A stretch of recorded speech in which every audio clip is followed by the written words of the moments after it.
नमस्कार, स्वागत है आप सभी संस्कृत अध्येताओं का हमारे यूट्यूब चैनल उदयाचलम संस्थान में। हम लोग एनसीईआरटी की व्याकरण विधि पुस्तक जो कक्षा 9-10 में चल रही है, इस पुस्तक के कारक और विभक्ति इस प्रकरण का अध्ययन कर रहे हैं। तो इस प्रकरण के अंतर्गत हम लोगों ने भूमिका पढ़ ली है, कारक और विभक्ति के संबंध में। प्रथमा विभक्ति के संबंध में पढ़ लिया है कि वाक्य में जिसकी प्रधानता हुआ करती है वही प्रथमा हुआ करता है, वही प्रथमा विभक्ति में आया करता है। विभक्तियाँ क्या हैं? कर्ता, कर्म, करण इत्यादि जो 6 कारक होते हैं, उन कारकों की जो संकेतक चिन्ह होते हैं उन्हीं को विभक्ति कहते हैं। तो विभक्तियों के संबंध में भी प्रथमा के विषय में पढ़ लिया हम लोगों ने। अब द्वितीय विभक्ति आ रही है। तो द्वितीय विभक्ति के संबंध में एक सामान्य सा फैक्ट ये है कि जिस भी व्यक्ति वस्तु स्थान के संबंध में किसी भी क्रिया के द्वारा कर्ता जिस भी चीज की इच्छा करता है उसको प्राप्त करने की सर्वाधिक उसके अंदर इच्छा होती है, अर्थात तीव्र इच्छा होती है। किसी भी चीज को, किसी भी व्यक्ति को, किसी भी स्थान को, कोई भी हो सकता है, जिसको क्रिया के द्वारा कर्ता सर्वाधिक प्राप्त करने की इच्छा करता है, उसी की कर्म संज्ञा हो जाया करती है। वाक्य में वही कर्म हुआ करेगा, अन्य कोई नहीं कर्म हुआ करेगा। तो कर्म के संबंध में पाणिनि ऋषि ने यही कहा है कि किसी भी क्रिया के द्वारा किसी क्रिया के द्वारा जब कर्ता किसी चीज को सबसे अधिक प्राप्त कर लेने की इच्छा करता है, तो जो वह कर्ता की जो कीन डिजायर होती है, अर्थात सर्वाधिक प्राप्त करने की इच्छा होती है, जिसके भी संबंध में वही कर्म संज्ञा को प्राप्त कर लेता है। तो कर्म के संबंध में एकदम क्लियर रहना चाहिए हम लोगों को। अब उन्हीं सब बातों को हिंदी में बेहद ही सरल ढंग से इस व्याकरण विधि पुस्तक में कहा जा रहा है, पढ़ लेते हैं। तो वाक्य में कर्ता को जो सर्वाधिक अभीष्ट हो, इसी बात को कह रहे हैं कि वाक्य में कर्ता को, पाणिनि ऋषि के ही वाक्यों को सरल शब्दों में बताया जा रहा है। वाक्य में कर्ता को जो सर्वाधिक अभीष्ट हो, उसी में द्वितीय विभक्ति होती है। द्वितीय विभक्ति का विधान करने का यही आधार है कि क्रिया के द्वारा कर्ता जिसको सबसे अधिक प्राप्त करने की इच्छा करता है, उसी इच्छित वस्तु में, कर्ता के उसी इच्छित वस्तु में द्वितीयांत होता है या फिर कर्म संज्ञा आया करती है। अब बताया जा रहा है कि जैसे वैष्णवी चित्रम पश्यत, यहाँ देखने की क्रिया के द्वारा, देखने रूपी क्रिया के द्वारा वैष्णवी किसको सबसे अधिक निहारना चाहती है, अर्थात देख कर उस दर्शन क्रिया के द्वारा, स्पर्शन ये पश्यत है, तो दर्शन क्रिया के द्वारा वैष्णवी की क्या तीव्र इच्छा है? चित्र को देखना, अर्थात आंखों को तृप्त करना। उस चित्र को देखकर अपनी आंखों की जो तृप्ति है उसको संपादित करना ही वैष्णवी का ध्येय है। तो कीन डिजायर, यहाँ वैष्णवी का कीन डिजायर क्या है? सर्वाधिक इच्छा क्या है? चित्र को देख लेना। चित्र को जो भी बारीकियां हैं, जो भी उसका सौंदर्य है, उस सौंदर्य को भरपूर भरपूर या फिर जी भर कर देख लेना, उसको देख लेना। उसके विषय में जो भी उसके अंदर अतृप्ति है, दर्शन रूपी अतृप्ति, उस अतृप्ति को तृप्त कर लेना ही वैष्णवी की यहाँ पर कीन डिजायर या सर्वाधिक इच्छा है। इसीलिए इस इच्छित वस्तु चित्र में ही कर्म संज्ञा हो रही है, इसकी ही कर्म संज्ञा हो रही है। देखने, दर्शन रूपी व्यापार किसमें है? वैष्णवी में है। और दर्शन रूपी फल किसमें है? चित्र में है। इसीलिए चित्र की कर्म संज्ञा हो रही है। इसी को आप सकर्मक वाक्य भी कह सकते हैं, यही सकर्मक वाक्य है। अब जैसे दूसरा उदाहरण दिया जा रहा है, जैसे बालः मोदकम वांछति, बच्चा लड्डू को चाहता है। लड्डू को पाना चाहता है या लड्डू को पाना चाहता है या लड्डू खाना चाहता है, दोनों ही बात हो गई। पाएगा तभी तो खाएगा। तो बालः मोदकम वांछति, बालः यहाँ क्या है? इस वाक्य में किसकी प्रधानता है? बालः की प्रधानता। प्रधानता कैसे द्योतित हो रही? प्रथमा विभक्ति को देखकर द्योतित हो रही। प्रथमा विभक्ति को देख ले कि वाक्य में जो जो स्ट्रक्चर आ रहा है उसमें प्रथमांत कौन है? जो प्रथमांत है उसी का क्रिया से सीधा संबंध, सीधा कनेक्शन क्रिया से होगा, और सीधा क्रिया से कनेक्शन होने के कारण वही प्रधान हो जाएगा।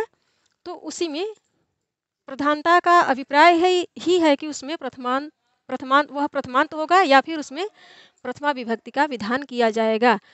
तो बालः वैष्णवी ये दोनों ही प्रथमांत हैं। क्यों? क्योंकि इनका क्रिया से, इस पश्यति रूपी क्रिया से वैष्णवी का सीधा कनेक्शन है। बालः मोदकम वांछत, इस वांछत रूपी क्रिया से बालः का सीधा कनेक्शन है। सीधा कनेक्शन होने का कारण ये है कि इसमें प्रथमा विभक्ति है। प्रथमा विभक्ति हो गई तो इसकी प्रधानता सिद्ध हो गई, ये प्रधान हो गया वाक्य में, ये भी प्रधान हो गया वाक्य में। अब इस बालक की किन डिजायर क्या है, सर्वाधिक इच्छा किसके विषय में है, मोदक। इस वांछित इस चाहना क्रिया के द्वारा कर्ता क्या प्राप्त करना चाहता है, मोदक को प्राप्त करना चाहता है। सर्वाधिक इच्छा क्या है, इस चाहना रूपी क्रिया के द्वारा, या फिर यह चाहने रूपी क्रिया का जो व्यापार है वो बालक में है, और बालक को इस चाहने रूपी क्रिया से जो फल मिलेगा वह मिलेगा लड्डू। इसीलिए इस लड्डू की, मोदक की कर्म संज्ञा हो रही है। इस चाहने रूपी क्रिया के द्वारा बच्चा सबसे अधिक क्या प्राप्त करना चाहता है, लड्डू को प्राप्त करना चाहता है। लड्डू को प्राप्त करके खा के उसके विषय में जो इसकी तृप्ति है, बुभुक्षा, उसको शांत करना चाहता है। इसीलिए इसकी कर्म संज्ञा हो रही है, कर्म संज्ञा हो रही है, कर्म संज्ञा हो रही है। इसीलिए इसमें द्वितीयांत किया गया, ये द्वितीया में आ रहा है। ये प्रधान है, इस चाहना रूपी क्रिया का आधार है, इसको संपादक है, इसका संपादन करने वाला है, इसलिए इसमें प्रथमा आ रही है। ये प्रधान हो गया, ये इस वांछित रूपी क्रिया का संपादक करता हो गया, संपादन करता हो गया, इसलिए प्रधान हो गया। प्रधान हो गया, कैसे हो गया, प्रथमा विभक्ति लग के प्रधान हो गया। यहाँ भी वैष्णवी प्रथमा विभक्ति लग के प्रधान हो गई, और क्रिया शिक्षा इसका सीधा कनेक्शन, सीधा जुड़ाव हो गया। यहाँ भी क्रिया से सीधा जुड़ाव हो गया। तो कर्म के विषय में हमेशा ये क्लियर रहिए कि जो वाक्य का कर्ता होता है वह उस व्यापार के द्वारा, किसी भी जो व्यापार वाक्य में आ रहा है उस व्यापार के द्वारा जिसको सबसे अधिक प्राप्त करने की इच्छा करता है, जिसके विषय में सबसे ज़्यादा उत्सुक होता है, वही वही कर्म होगा। कर्म होने का अभिप्राय है कि वो द्वितीया में ही आएगा। अब इसके विषय में हम लोगों ने पढ़ लिया। इसके पश्चात कहा जा रहा है कि कर्तृवाची में वाक्यों में कर्म में द्वितीया विभक्ति आती है। इसके विषय में हम लोगों ने प्रथमा विभक्ति का अध्ययन किया, उसी के दौरान ही पढ़ लिया है कि कर्तृवाची में वाक्यों में कर्म में द्वितीया आती है। क्यों आती है, क्योंकि कर्तृवाची में कर्ता प्रधान होता है, और क्रिया के द्वारा कर्ता कर्म को ही, जिसको सबसे ज़्यादा प्राप्त करना चाहता है, क्रिया रूपी व्यापार के द्वारा जो सबसे अधिक जिसमें सबसे अधिक प्राप्ति की चाहना होती है कर्ता की, वही कर्म संज्ञा प्राप्त कर लेता है। कर्म संज्ञा प्राप्त करने का अभिप्राय है कि उसमें द्वितीय विभक्ति का विधान किया जाएगा। विधान का अभिप्राय है जोड़ना, बार बार विधान बोलते हैं तो इसमें कंफ्यूज मत होइए। विधान का अभिप्राय है जोड़ना। अब यहाँ दूसरा उदाहरण दिया जा रहा है कि जैसे यथा वैष्णवी चित्रम रचयति। तो यहाँ वैष्णवी रचयति, रचना रूपी या बनाने रूपी व्यापार किसमें है, वैष्णवी में है। और इस व्यापार का जब संपादन होगा तो वैष्णवी को प्राप्ति क्या होगी, चित्र की प्राप्ति होगी। चित्र पूरा हो जाएगा, जो उसकी रचना, जो भी क्रिया कर रही हो, रेखाएं खींच रही है, ड्रा कर रही है, तो उस रचना रूपी व्यापार के द्वारा वैष्णवी का चित्र बन जाएगा, बन के उसके सामने साकार हो जाएगा, यही प्राप्ति होगी। तो फल किस में निहित है, चित्र में निहित है। व्यापार किस में निहित है, वैष्णवी में। रचना रचयत रूपी व्यापार किस में निहित है, वैष्णवी में निहित है। इसीलिए वैष्णवी प्रथमांत हो गई। प्रथमांत होने का अभिप्राय है कि इसमें प्रथमा विभक्ति आ गई, इसकी प्रधानता हो गई। और इस रचना रूपी व्यापार के द्वारा वैष्णवी किसको सबसे अधिक प्राप्त करना चाहती है, तो चित्र को प्राप्त करना चाहती है। इस क्रिया के द्वारा चित्र को प्राप्त करना ही इसका वैष्णवी का ध्येय है, इसका लक्ष्य है। इसीलिए जो इसका लक्ष्य है वही द्वितीयांत हो गया, उसमें द्वितीय विभक्ति का विधान हो गया। प्रथमांत के विषय में सदैव क्लियर रहिए। प्रथमांत जो प्रधान होगा वो प्रथमा में आएगा। प्रथमा में आएगा तो क्रिया से, जो भी वाक्य में क्रिया आएगी उसका सीधे उसका कनेक्शन हो जाएगा।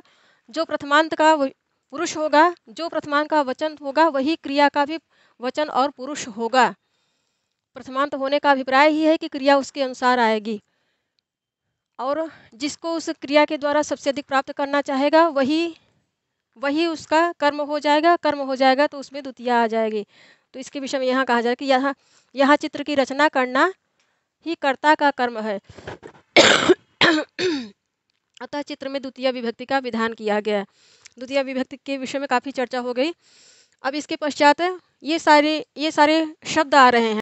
इसके पहले हम लोगों ने कारक विभक्ति और उपपद विभक्ति के संबंध में पढ़ा है कि कारक विभक्ति क्या है। जो कारक के संबंध से जब कोई विभक्ति आया करती है तब उसको कारक विभक्ति कहते हैं। पद के संबंध से जिस विभक्ति का वाक्य में विधान किया जाता है तब वो उपपद विभक्ति हुआ करती है। और कारक के संबंध से जिस विभक्ति का वाक्य में विधान किया जाता है उसको कारक विभक्ति कहते हैं। कारक विभक्ति उपपद विभक्ति के संबंध में एकदम क्लियर रहना चाहिए। कारक के संबंध से जो विभक्ति होती है उसको कारक विभक्ति कहते हैं। पद के संबंध से जो विभक्ति होती है उसको उपपद विभक्ति कहते हैं। तो यहाँ जितने उदाहरण आ रहे हैं, कारक विभक्ति उपपद विभक्ति की चर्चा करते समय हम लोगों ने पढ़ा था कि नमः जैसे है, नमः एक अव्यय है, नमः अव्यय है। अब इस अव्यय को देखकर सीधे सीधे जो वैयाकरण है वो कहते हैं कि अब ये उपपद आ गया, ये उपपद है। तो स्पष्ट है कि इस पद को देखकर, जब इस पद को देखकर नमः के योग में, नमस्कार करने के योग में इसका अभिप्राय है नमस्कार करना, तो स्पष्ट है कि इसके साथ चतुर्थी विभक्ति का विधान हो जाएगा। तो ऐसे व्याकरण में पाणिनि ऋषि ने ऐसे पदों के संबंध में कारक प्रकरण में बहुत सारे नियम बनाए हैं। तो पहले इन पदों का अभिप्राय देखा जाता है, उस अभिप्राय को समझकर फिर उसी के अनुसार विभक्ति का विधान किया जाता है। अब जैसे ये नमस्कार करने के अभिप्राय में ये अव्यय आ रहा है, तो स्पष्ट है कि इसके साथ चतुर्थी का विधान किया जाएगा। ऐसे ही कारक प्रकरण में बहुत सारे पद हैं जिनके अभिप्राय को समझकर अलग अलग विभक्तियों का विधान किया जाता है। तो ऐसा नहीं समझना चाहिए कि उपपद विभक्ति के संदर्भ में सिर्फ चतुर्थी ही लगा करेगी। चतुर्थी भाव के अनुसार, ऐसे पदों के भाव के अनुसार उपपद विभक्ति पंचमी में भी आया करती है, उपपद विभक्ति द्वितीया में भी आया करती है, उपपद विभक्ति तृतीया में भी आया करती है। तो कुल मिलाकर कहने का अभिप्राय ये है कि पद का पहले अभिप्राय समझा जाता है कि अभिप्राय वो किस अर्थ में आ रहा है। उस अर्थ को देखकर ही फिर वैयाकरण या फिर वक्ता द्वारा यह निश्चय किया जाता है कि इसमें किस विभक्ति का विधान किया जाएगा। इसके अलग अलग पूरे विस्तार से नियम पाणिनि ऋषि ने बनाए हैं। तो इसीलिए व्याकरण पढ़ा जाता है, क्योंकि जब तक व्याकरण का ज्ञान नहीं होता है तब तक हम लोगों को भली प्रकार करनी बोलने के संदर्भ में शब्दों का विवेक भी नहीं हुआ करता है कि कैसे वाक्यों का प्रयोग करें या फिर कैसे बोलें। तो संस्कृत भाषा के संबंध में तो एकदम है कि जब तक आपको व्याकरण का ज्ञान नहीं है, आपका प्रवेश ही नहीं हो सकता है संस्कृत भाषा में। इसीलिए व्याकरण पहले व्याकरण पढ़ा जाता है, सबसे पहले व्याकरण पढ़ा जाता है, ताकि हमको भाषा के संबंध में विवेक हो। जबकि जब विवेक होगा भाषा के संबंध, व्याकरण पढ़ेंगे तभी विवेक आएगा तभी हम अच्छे वक्ता बन पाएंगे, अच्छे श्रोता बन पाएंगे, अच्छे लेखक बन पाएंगे, अच्छे नागरिक भी बन पाएंगे। क्योंकि संस्कार होगा हम में। इन सब शास्त्रों के कारण ही व्यक्ति में संस्कार आया करता है, क्योंकि शास्त्र बहुत कुछ सिखाते हैं, शास्त्र जीवन बदलते हैं, शास्त्र परमात्मा को मिलाते हैं, शास्त्रों के द्वारा सब कुछ संभव है। इसीलिए कहा जाता है कि पुस्तकें सबसे अच्छी मित्र हुआ करती हैं मनुष्य की। जब आप पढ़ोगे तो उनमें निहित विषय सामग्री को जीवन में उतारोगे तो जीवन में बदलाव अवश्य आएगा। तो इसीलिए उपपद विभक्ति के संबंध में एकदम क्लियर रहना चाहिए कि पदों के भाव को देख कर ही ऋषि ने विभिन्न पदों के संबंध में अलग अलग नियम, अलग अलग विभक्तियों का विधान किया है कि इस प्रकार का पद आ रहा है, ऐसे पदों का ये अभिप्राय निकल रहा है, तो वो उस पद के साथ इस विभक्ति का विधान किया जाएगा। तो ऐसे बहुत सारे कारक प्रकरण में पद आए हैं जिनके संबंध में ऋषि ने अलग अलग नियम बनाए हैं। उन नियमों को हम लोग जब व्याकरण पढ़ते हैं तब विवेक आ जाता है। तो अब ये ऐसे ही पद आ रहे हैं, ये सब पद जैसे चतुर्थी में ये पद आया करता है, इसको देख कर ही नमस्कार के योग में आ रहा है, तो स्पष्ट इसके साथ चतुर्थी का विधान होगा। ऐसे ही द्वितीय विभक्ति के संबंध में भी बहुत सारी, ये देखिए अभी 14 उदाहरण यहाँ पे आए हैं। इन पदों को देखकर ही ये नियम, इनका अभिप्राय पहले समझा जाता है, फिर पता चलता है कि इनमें द्वितीय का विधान हो। जो ऋषि के नियम के अनुसार ऋषि ने नियम बनाए हैं, तो ऋषि ने ऐसे ही शब्दों के संदर्भ में नियम बनाए हैं और ये विधान किया है कि इन सब पदों में द्वितीय विभक्ति का विधान किया जाएगा। कोई अपने से कुछ नहीं करता है, सब ऋषि ने ही नियम बनाए हैं, पाणिनि ऋषि ने ही नियम बनाए हैं। जब हम लोग व्याकरण पढ़ते हैं तो इसका ज्ञान होता है। तो जैसे ये 14 अव्यय आ रहे हैं, इन अव्ययों के संदर्भ में ऋषि ने विधान किया है कि इन सभी अव्ययों का ये अभिप्राय है, और इनमें जहाँ भी वाक्य में ये अव्यय आएंगे तो इनके साथ द्वितीय विभक्ति का विधान किया जाएगा, इनके साथ द्वितीय विभक्ति ही आएगी। बस यही समझना चाहिए। और बहुत सारे हम लोग तृतीया विभक्ति पढ़ेंगे तो वहाँ भी देखेंगे ऐसे ही चतुर्थी, पंचमी, षष्ठी, तो बहुत सारे ऐसे पद आया करते हैं जहाँ पर उपपद विभक्ति आया करती है। इसीलिए कारक विभक्ति अलग होती है, उपपद विभक्ति अलग होती है। कारक के संबंध से होने वाली विभक्ति को कारक विभक्ति कहते हैं, पद के संबंध से होने वाली विभक्ति को उपपद विभक्ति कहते हैं। तो द्वितीया में जो पद आ रहे हैं वो हैं अभिता का अभिप्राय है, परिता का अभिप्राय है चारों ओर, समया का अभिप्राय है पास, निक्षा का अभिप्राय है पास, हा का अभिप्राय है खेद, प्रति का अभिप्राय है के ओर, उभयता का अभिप्राय है दोनों ओर, और सर्वथा का अभिप्राय है सर्वत्र, सर्वत्र का अभिप्राय है सभी जगह। धिक का अभिप्राय है धिक्कार, धिक्कार किसी भी, जैसे किसी के बुरे कार्य को हम लोग धिक्कारें तब धिक का प्रयोग किया जाता है। ऊपरी का अभिप्राय है ऊपर, अधः का अभिप्राय है नीचे, विना का अभिप्राय है विना, अंतरा का अभिप्राय है विना, और अंतरेण का अभिप्राय भी विना है। तो विना अंतरा अंतरेण 3 आ रहे हैं इस अभिप्राय में। अब इन्हीं को लेकर, इन्हीं वाक्यों को लेकर, यहाँ वाक्य इन्हीं अव्ययों को लेकर, ये अव्यय हैं, सारे अव्यय हैं, सार्थक हैं। इन्हीं अव्ययों को लेकर वाक्य बनाया गया है। तो ये जिस अभिप्राय में आ रहे हैं उस अभिप्राय के साथ द्वितीय विभक्ति का विधान, अर्थात कर्म आ रहा है जो, उसमें द्वितीय विभक्ति का विधान किया जा रहा है। जो कर्म है वो द्वितीयांत है, ये हमेशा समझना चाहिए। जो कर्म बनेगा वाक्य में वो द्वितीयांत बनेगा। तो ग्रामम अभितः वृक्षाः सन्ति, इसका अभिप्राय क्या है कि गांव के, यहाँ हिंदी में कहेंगे तो उसका वाक्य को बैठाने के लिए के ही लगाए हैं कि, तो वहाँ कंफ्यूज नहीं होना चाहिए कि यहाँ षष्ठी, जब वाक्य का ट्रांसलेशन हिंदी में करें तो ये इस विषय में कभी नहीं कंफ्यूज होना चाहिए कि वहाँ के आ रहा है तो इसके आधार पर उसमें षष्ठी लगा दें। षष्ठी लगा देंगे तो वाक्य गलत हो जाएगा, क्योंकि ये अव्यय है। इन अव्ययों की उपस्थिति के कारण यहाँ ग्राम में द्वितीय विभक्ति आ रही है। अभितः इस अव्यय की उपस्थिति के कारण ग्राम में द्वितीय विभक्ति आ रही है। तो ऐसे ही अब इसको उपपद विभक्ति का उदाहरण सीधे सीधे समझ सकते हैं कि ये उपपद, यहाँ पद के संबंध से द्वितीय विभक्ति आ रही है, इसलिए ये उपपद कहा जाएगा। तो ग्रामम अभितः वृक्षाः सन्ति, वृक्ष हैं। नगरम परितः मार्गाः सन्ति, नगर के चारों ओर, इसका अभिप्राय है नगरम, यहाँ पे परितः के कारण, परितः की उपस्थिति के कारण नगर में द्वितीय विभक्ति का विधान किया गया है। तो इस पद के कारण नगर में द्वितीय विभक्ति आ रही है, इसीलिए ये उपपद विभक्ति का उदाहरण है, या फिर पद के संबंध से होने वाली विभक्ति का उदाहरण है। आप इसको ये भी कह सकते हैं, पद के संबंध से होने वाली विभक्ति, कारक के संबंध से होने वाली विभक्ति। तो ये पद सारे जितने उदाहरण 14 आ रहे हैं सब पद के संबंध से होने वाली विभक्ति के उदाहरण हैं।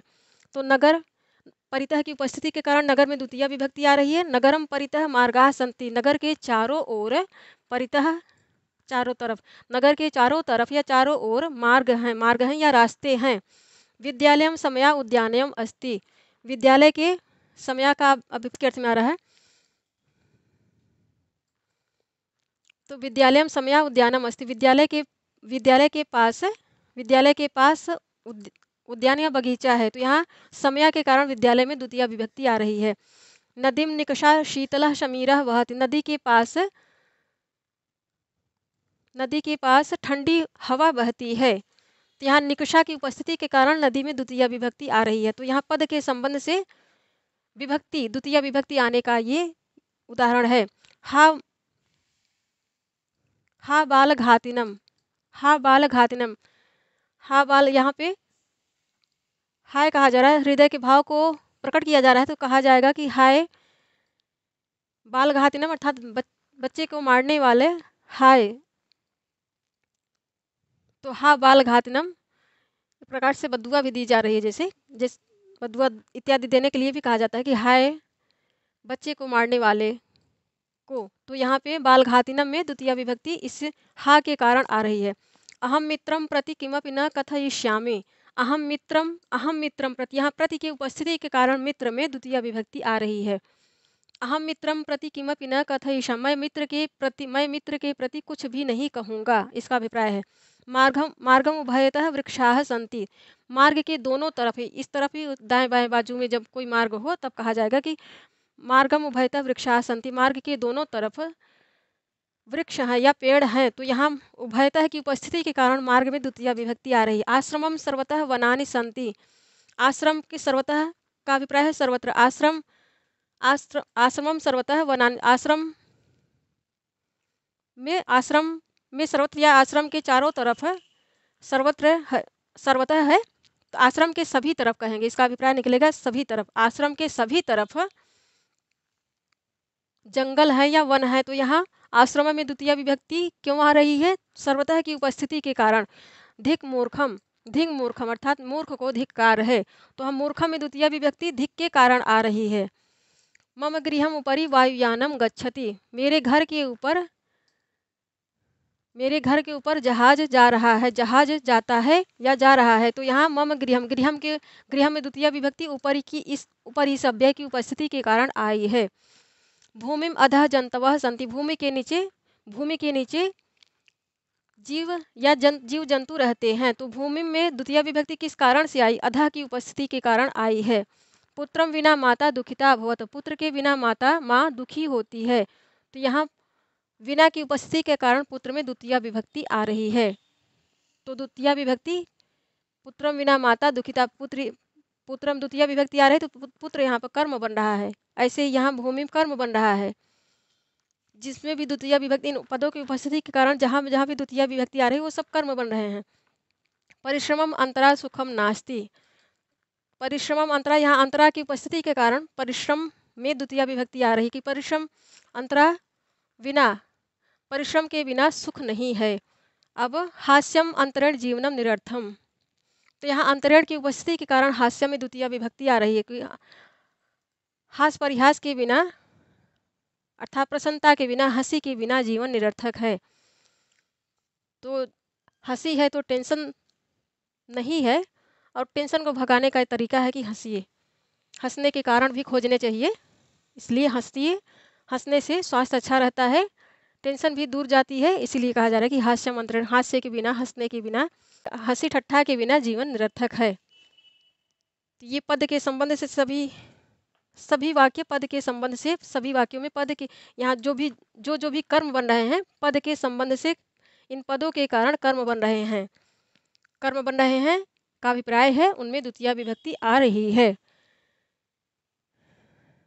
तो द्वितीय विभक्ति के संबंध में हम लोगों ने पढ़ा। अभी उपसर्गों के संबंध में भी कुछ है, द्वितीय उपसर्ग शब्दों में लग जाते हैं तो भी द्वितीय विभक्ति का विधान किया जाता है। तो अब इनको पढ़ लेते हैं। अब द्वितीय विभक्ति के संबंध में हम लोगों को ये 2 फैक्ट पढ़ने हैं, फैक्ट या जो तथ्य आ रहे हैं और बेहद ही इम्पॉर्टेंट हैं। तो पहला तथ्य आ रहा है कि आदि उपसर्ग पूर्वक, इस निर्धारित पाठ्यक्रम के संदर्भ में बात कर रहे हैं, बाकी तथ्य तो बहुत ही हैं। द्वितीय विभक्ति के संदर्भ में बेहद ही तथ्य आया करते हैं, उनको क्रम से याद भी करना पड़ता है, किंतु इस निर्धारित पाठ्यक्रम में जितने तथ्य हैं उन्हीं को हम लोगों को याद करना है, उन्हीं के विषय में चर्चा करनी है। तो पहला तथ्य है कि अधि उपसर्ग पूर्वक शिंग धातु का अभिप्राय है सोना, और स्था धातु का अभिप्राय है रहना, आस धातु का अभिप्राय है बैठना या रहना, वस धातु का अभिप्राय है निवास करना। तो ये भी रहने के ही अभिप्राय में आया करती है। तो ये नियम प्रतिपादित किया जा रहा है कि शिंग, स्था, आस और वस इन धातुओं से पूर्व यदि अधि उपसर्ग आए तो इन धातुओं के योग में द्वितीय विभक्ति का विधान हो जाता है। तो इन धातुओं के पूर्व यहाँ अधि उपसर्ग की उपस्थिति मात्र के कारण ही द्वितीय विभक्ति आ रही है। और द्वितीय विभक्ति किस अभिप्राय में आ रही है? तो द्वितीय विभक्ति यहाँ पर अधिकरण कारक अर्थात सप्तमी विभक्ति के अभिप्राय में आ रही है।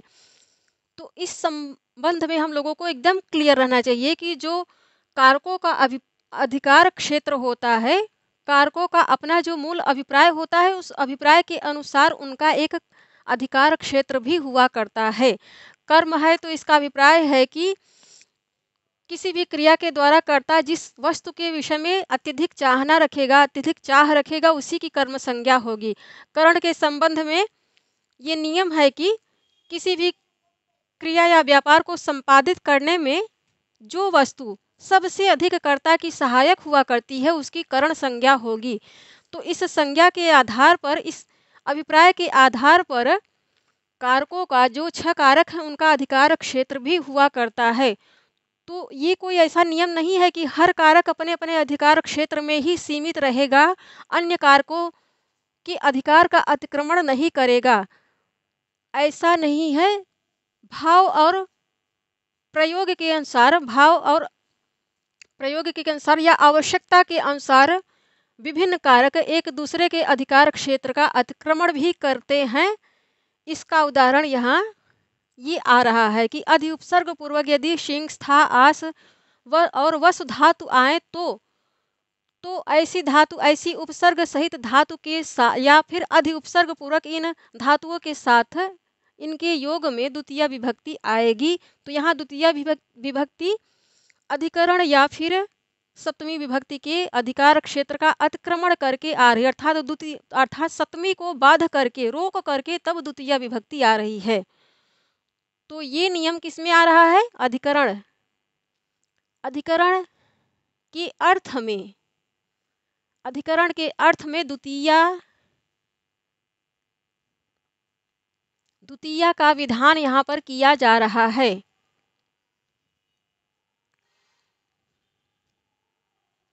यही विशेष है इस संदर्भ में।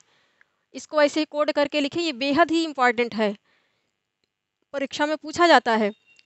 अब इसके उदाहरण दिए जा रहे हैं कि राजकुमार पर्यंकम अधिशेते। देखिए, जब हिंदी में इसका अभिप्राय निकालेंगे, भावार्थ निकालेंगे इस वाक्य का, तो अभिप्राय सप्तमी का ही आएगा, अधिकरण का ही आएगा, किंतु विभक्ति आ रही है द्वितीय या फिर आ रहा है यहाँ पर कर्म।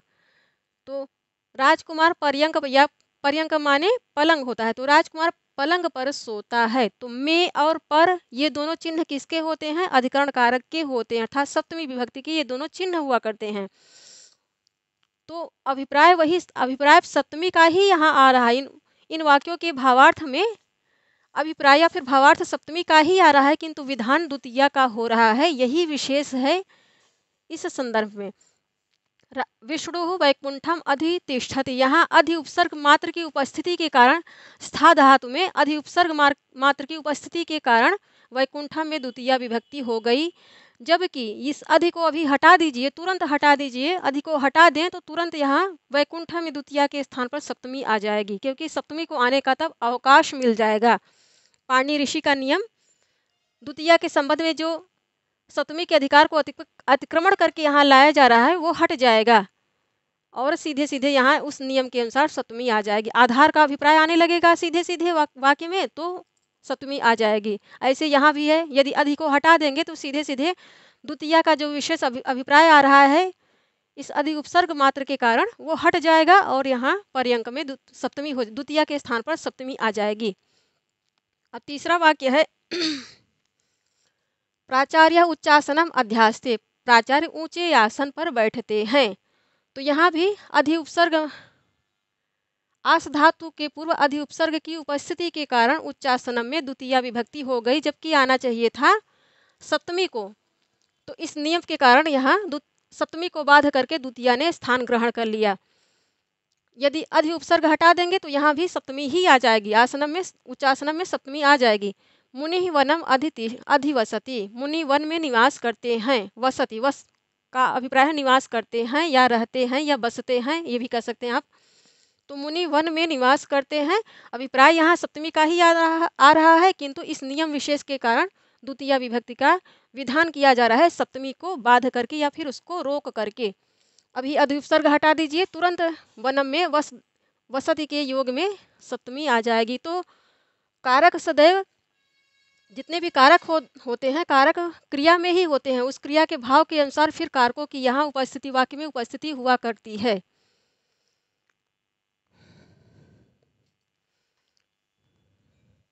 कर्तृवाच्य कर्मवाच्य के जो वाक्य बना करते हैं तो क्रिया के आधार पर ही होते हैं, क्योंकि क्रिया में ही कारक बसा करते हैं। तो अभिप्राय के अनुसार यदि प्रत्यय कर्ता में लगा दिया गया तो कर्तृवाच्य हो गया, प्रत्यय कर्म में लग गया तो कर्मवाच्य हो जाता है। तो उसी क्रिया के भाव बदलने के कारण ही ऐसा होता है, कर्तृवाच्य बनता है या फिर वाक्य कर्मवाच्य बनता है, क्योंकि वाक्य में सदैव कर्ता जो प्रथमांत होगा वही प्रधान होगा, और जो प्रथमांत नहीं होगा वो प्रधान होगा। सदैव प्रधान को देखकर ही क्रिया आया करती है, प्रधान के पुरुष और वचन को देखकर ही वाक्य में क्रिया आया करती है। इसीलिए कहा जाता है कि ये कारक क्रिया में ही हुआ करते हैं और अभिप्राय के अनुसार उनको ले आया जाता है वाक्य में। अब इसके पश्चात जो दूसरा नियम आ रहा है, व्यवधान रहित कालवाची एवं मार्गवाची। व्यवधान रहित क्यों कहा गया? क्योंकि यदि कालवाची कोई है, अर्थात समयवाची कोई भी शब्द आ रहा है तो उस समयवाची शब्द में किसी एक भी क्षण का व्यवधान नहीं होना चाहिए, बीच में गैप नहीं होना चाहिए।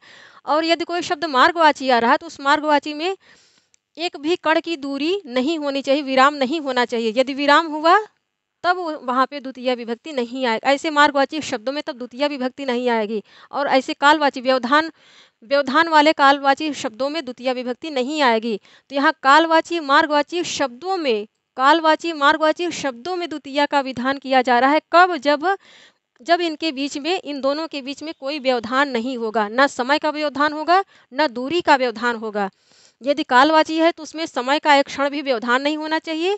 और यदि स्थानवाची या दूरी का वाचक है तो उसमें एक भी मीटर की, एक भी सेंटीमीटर की दूरी नहीं होनी चाहिए, व्यवधान नहीं, दूरी नहीं व्यवधान कहेंगे, एक भी सेंटीमीटर का व्यवधान नहीं होना चाहिए। तब ऐसे स्थलों में, ऐसे कालवाची मार्गवाची शब्दों के योग में द्वितीय विभक्ति आया करती है। उदाहरण दिया जा रहा है, जैसे छात्रः 12 वर्षाणि अपठत, छात्र ने 12 वर्ष तक अध्ययन किया, अपठत पढ़ा। ऐसा उदाहरण क्यों आ रहा है? देखिए, ये हमारे भारत की प्राचीन संस्कृति को द्योतित किया जा रहा है, क्योंकि हमारे पाणिनि ऋषि काफ़ी प्राचीन हैं, ईसा पूर्व के हैं। अर्थात जब ईसाई धर्म के जो अधिष्ठाता हैं जीसस क्राइस्ट, उनका जन्म नहीं हुआ था, उसके पहले ही भारत में इतनी प्रकृष्ट, इतना अद्भुत ग्रंथ लिखा जा चुका था, पाणिनि अष्टाध्यायी लिखा जा चुका था। और जो चलता फिरता कंप्यूटर का सॉफ्टवेयर है, वर्तमान में कंप्यूटर का पूरा सॉफ्टवेयर है।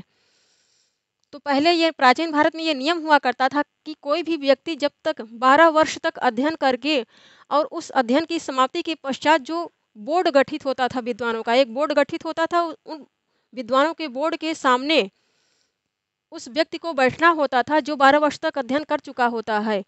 उसको बैठकर उनके सामने उनके प्रश्नों के जवाब देने होते थे। जो विद्वत मंडली बैठती थी, जिनका बोर्ड गठित होता था विद्वानों का, जितने विद्वानों का, उस विद्वत मंडली के प्रश्नों का उचित उत्तर देना होता था व्यक्ति को जो 12 वर्ष तक अध्ययन कर चुका है। यदि विद्वानों के सारे प्रश्नों का उचित उत्तर व्यक्ति ने दे दिया, विद्वानों को संतुष्ट कर दिया, तब उस व्यक्ति को स्नातक की उपाधि मिला करती थी। 12 वर्ष अध्ययन के पश्चात व्यक्ति को पहले स्नातक की उपाधि प्राचीन भारत में मिला करती। इतनी कड़ी परीक्षा के पश्चात व्यक्ति स्नातक हुआ करता था। स्नातक होने का अभिप्राय है कि वो आचार्यत्व के योग्य है, किसी भी यूनिवर्सिटी में वो पढ़ा सकता है। यूनिवर्सिटी जिसको कहते हैं विश्वविद्यालय। तो ऐसा इतनी कड़ी परीक्षा के पश्चात व्यक्ति को स्नातक की उपाधि मिलती थी। यदि एक भी प्रश्न गलत किया या फिर विद्वानों को संतुष्ट नहीं किया, तब व्यक्ति को पुनः 12 वर्ष पढ़ना पड़ता था। तो पहले की पठन पाठन की जो परंपरा थी वह कंठस्थीकरण के द्वारा होती थी। एक गुरु के द्वारा पढ़ा जाता था। गुरु जो पढ़ाते थे, बोल बोल के पढ़ाते थे, उस श्रुत विद्या को पहले सुना जाता था, फिर उसको कंठस्थ किया जाता था, फिर उसको जीवन में अप्लाई किया लागू किया जाता था, उसको जीवन में उतारा जाता था। तो इसीलिए यहाँ जो परीक्षण किया जाता था व्यक्ति की प्रतिभा का, व्यक्ति की मेधा शक्ति का, उस और स्मरण शक्ति का, हर प्रकार से व्यक्ति का परीक्षण किया जाता था कि व्यक्ति की क्षमता कितनी है, याद करने की अर्थात कंठस्थीकरण की कितनी क्षमता है, और प्रतिभा कैसे है, तर्क करने की, उस ज्ञान को जो उसने अधीत किया है उसको जीवन में उतारने की, लोगों के जीवन में उतारने की कितनी उसमें क्षमता है, अर्थात ये आचार्यत्व की योग्य है आगे की नहीं। वर्तमान में देखा जाता है कि ये अंग्रेजों द्वारा चलाई गई शिक्षा पद्धति है कि आप पढ़िए न पढ़िए, जाके नकल उकल करके कैसे भी जोड़ तोड़ करके आप कॉपी लिख दिए और कॉपी में एक निश्चित अंक पा गए तो आप फर्स्ट सेकंड कैटेगरी के अनुसार जैसा आप अंक प्राप्त करते हैं, जैसी कॉपी लिखते हैं उसी के अनुसार आपको प्रथम द्वितीय तृतीय श्रेणी से उत्तीर्ण कर दिया जाता है। तो लिखने के आधार पर आपकी प्रतिभा का परीक्षण कर लिया जाता है, जबकि होता उल्टा है। व्यक्ति बहुत अच्छी कॉपी लिखता है, नकल करके कॉपी बहुत अच्छी लिख दिया, किंतु उसको आता है जीरो के बराबर, उसको ज्ञान नहीं है, फिर भी वो स्नातक हो जाता है। तो प्राचीन भारत में यही अच्छाई थी, ज्ञान का सीधे सीधे सामने सामने परीक्षण किया जाता था, न कि कॉपी पढ़कर, उसके द्वारा लिखी गई कॉपी को पढ़कर परीक्षण नहीं किया जाता, क्योंकि वहाँ पे धोखा करने के या षड्यंत्र करने के हजार अवसर हुआ करते थे, और वही अवसर वर्तमान में लोग प्रयोग कर रहे हैं, क्योंकि ये अंग्रेजों द्वारा चलाई हुई विद्या है। जिस प्राचीन विद्या का अंग्रेज पानी पी पी कर विरोध करते हैं, बुराई करते हैं, बेहद ही खराब है, ऐसी है, बोझिल बना देते हैं ज्ञान को याद करवा करवा के। वही अंग्रेजों के द्वारा जो परंपरा चलाई गई है विद्या की, उसमें इतने भ्रष्टाचार हैं। तो इस दृष्टि से देखा जाए तो ये विद्या बेहद ही सार्थक हुआ करती थी, क्योंकि कहा जाता है हमारे प्राचीन भारत में कहावत थी कि विद्या कंठे और पैसा अंठे। जब तक यदि विद्या है तो अब विद्या आपके कंठ में है तभी वो आपके काम की है, अन्यथा पुस्तकों में विद्या है तो वो आपके किसी काम की नहीं है। यदि पैसा धन आपके जेब में है तभी वो आपका है और आपके काम का है। यदि आपकी जेब में नहीं है धन, किसी और के हाथ में है, तो वो आपका धन नहीं है। तो एकदम बेहद ही सार्थक ये उक्तियाँ हुआ करती थी इन्हीं आधार पर, क्योंकि व्यक्ति का सामने सामने परीक्षण हो जाया करता था। आज लिखित परीक्षा के आधार पर परीक्षा उत्तीर्ण करने वाले अभी इंटरव्यू देने जाते हैं तो हाथ पैर सब उनके कांपते रहते हैं। 4 प्रश्न भी ठीक से जवाब नहीं दे पाते हैं, अर्थात बोर्ड का, विद्वत मंडली का सामना नहीं कर पाते हैं, तो इसी बुराई के कारण। जबकि हमारे भारत में लोग शास्त्रार्थ करने के लिए उतावले रहते थे। जो ठीक-ठाक अध्ययन कर लेते थे व्यक्ति, वो खुली चुनौती दे के शास्त्रार्थ करते थे। इससे उनका ज्ञानवर्धन भी हुआ करता था, उनकी मेधा शक्ति भी तीव्र हुआ करती थी और बोलने विचारों में सटीकता भी आया करती थी। विचारों को जब आपने पढ़ तो लिया कि किंतु उनको संप्रेषित कैसे करेंगे, सामने वाले को पढ़ाएँगे। जैसे यदि आप अध्यापन के क्षेत्र में जा रहे हैं, तो आप सफल तभी हैं जब आपकी संप्रेषण कला बहुत बेहद ही अच्छी है और बेहद ही बोधगम्य है। जैसे कुछ भी आपने पढ़ा है तो सामने वाले को आप वैसे जैसे आपने समझा उसको वैसे ही सामने वाले में ट्रांसफ़र कर सकते हैं, अर्थात अपने छात्रों में ट्रांसफ़र कर पाते हैं, उनको समझा पाते हैं, उनमें वैसे विद्या उतार पाते हैं उनके दिमाग में, तब आप सफल हैं। तो अध्यापक की सफलता इसी पर निर्धारित करती है हमारे भारत में। इसीलिए पठन-पाठन की ये जो परंपरा थी बेहद ही स्वस्थ थी और बेहद ही सफल थी। इसीलिए इतने बड़े-बड़े विद्वान हमारे प्राचीन भारत में निकला करते थे। और वर्तमान में वही अंग्रेज़ों की शिक्षा व्यवस्था के कारण कोई भी यूनिवर्सिटी देखिए, किसी भी वर्ल्ड रिकॉर्ड में देखा जाए अभी मेधा सूची में, तो हमारी यूनिवर्सिटियाँ नहीं आ पाती हैं, स्थान नहीं बना पाती हैं। इन्हीं सब कारणों के कारण, इन्हीं सब भ्रष्टाचार के कारण, अंग्रेज़ों द्वारा चलाई गई इसी कुत्सित परंपरा के कारण, लिखित परीक्षा की में जो भ्रष्टाचार है, उस भ्रष्टाचार के कारण। तो व्यक्ति पढ़ना नहीं चाहते हैं, डिग्री सब चाहते हैं। डिग्री किसी तरह हथकंडे अपना के डिग्री अपना लें, डिग्री प्राप्त कर लें और उसी के आधार पर नौकरी प्राप्त कर लें, यही व्यक्तियों का ध्येय हुआ करता है, जो कि पठन-पाठन से कोसों दूर रहा करते हैं। तो ये सारी बुराइयाँ हैं। ये थोड़ा-सा प्रसंग आ रहा था इसलिए चर्चा हो गई। अब दूसरा उदाहरण है, छात्रः मासम पुस्तकम अपठत। तो यहाँ पे द्वादश वर्षाण क्या है? ये काल द्योतक वाक्य है। ये काल द्योतक, ये काल को द्योतित कर रहा है और इसमें कोई विराम नहीं है बीच में, अर्थात 12 वर्ष पढ़ा तो 12 वर्ष में एक भी महीने का गैप नहीं हुआ है। यदि गैप होगा तब यहाँ पे इस कालवाची शब्द वर्षाण में द्वितीय विभक्ति नहीं आएगी। यदि 1 दिन का भी, 2 दिन का भी, मान लीजिए जो पढ़ाई के दौरान जो अवकाश हुआ करता है 1 दिन का, उसको नहीं जोड़ा जाएगा इसमें, क्योंकि अध्ययन बराबर चल रहा है। हाँ, यदि 1 हफ्ते, 4 हफ्ते, 5 हफ्ते, महीने भर व्यक्ति गायब रहा है आचार्य के आश्रम से, तब यहाँ पर व्यवधान हो जाएगा, तब उस कालवाचक शब्द में द्वितीय विभक्ति नहीं आएगी। तो बस यही समझना है। अब यहाँ छात्र मासम पुस्तकम अपठत, तो यहाँ मासम में द्वितीय विभक्ति हो रही है। क्यों? क्योंकि छात्र ने महीने भर पुस्तक पढ़ी। तो महीने भर इस काल की सातत्यता, निरंतरता को द्योतित करने के कारण काल, इस मास में काल अर्थात समय का जो बोधक या सूचना देने वाला ये मास शब्द आ रहा है, तभी इसी कारण इसमें द्वितीय विभक्ति का विधान किया जा रहा है। अन्यथा यदि सातत्यता या निरंतरता नहीं द्योतित होगी, नहीं प्रकट होगी वाक्य में बोलने से, तब यहाँ पर द्वितीय के स्थान पर षष्ठी विभक्ति का विधान हो जाएगा। चारों ही उदाहरण में जहाँ भी है कालवाची, मार्गवाची में यदि बीच में व्यवधान आ जाएगा, तब उसमें द्वितीय की बजाय षष्ठी आ जाएगी। ये भी एकदम ध्यान रखिए, ये बड़े काम की चीज़ है जो यहाँ बताई जा रही है।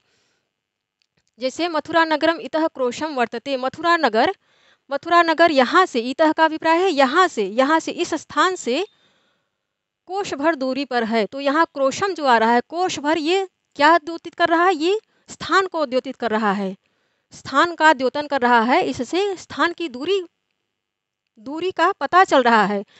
तो ये स्थान की दूरी को बता रहा है और कोश भर कह रहा है कि कोश भर निरंतरता, इतनी जो दूरी है उसमें कोई व्यवधान नहीं है। इसी कारण इस स्थानवाची शब्द में, क्रोशम में द्वितीय विभक्ति आई। अन्यथा ये निरंतरता नहीं द्योतित करेगा, तब इसमें षष्ठी आ जाएगी द्वितीय के बजाय। इसी प्रकार विद्यालयात क्रोश द्वयम पर्वतः वर्तते। विद्यालय से दो कोश पर्वत विद्यमान है, विद्यालय से 2 कोश तक। यहाँ कहने का अभिप्राय यही कि विद्यालय से 2 कोश तक, 2 कोश की दूरी तक निरंतर पर्वत विद्यमान है। अर्थात कोई भी स्थान 2 कोस तक ऐसा कोई स्थल नहीं है जहाँ पे पर्वत का कटाव हो, कुछ कटाव कुछ दूरी तक मान लीजिए पर्वत नहीं है। तो यहाँ इस स्थल पे कहने का अभिप्राय यही है कि 2 कोस तक पर्वत निरंतर पर्वत की एक जो श्रृंखला है वो निरंतर 2 कोस तक चली गई है, 2 कोस तक निरंतर फैली हुई है। इसी कारण इस स्थानवाची शब्दकोश द्वयम में द्वितीय विभक्ति आ रही है। कहाँ कहाँ द्वितीय आ रही है इस विषय में भी एकदम क्लियर रहिए।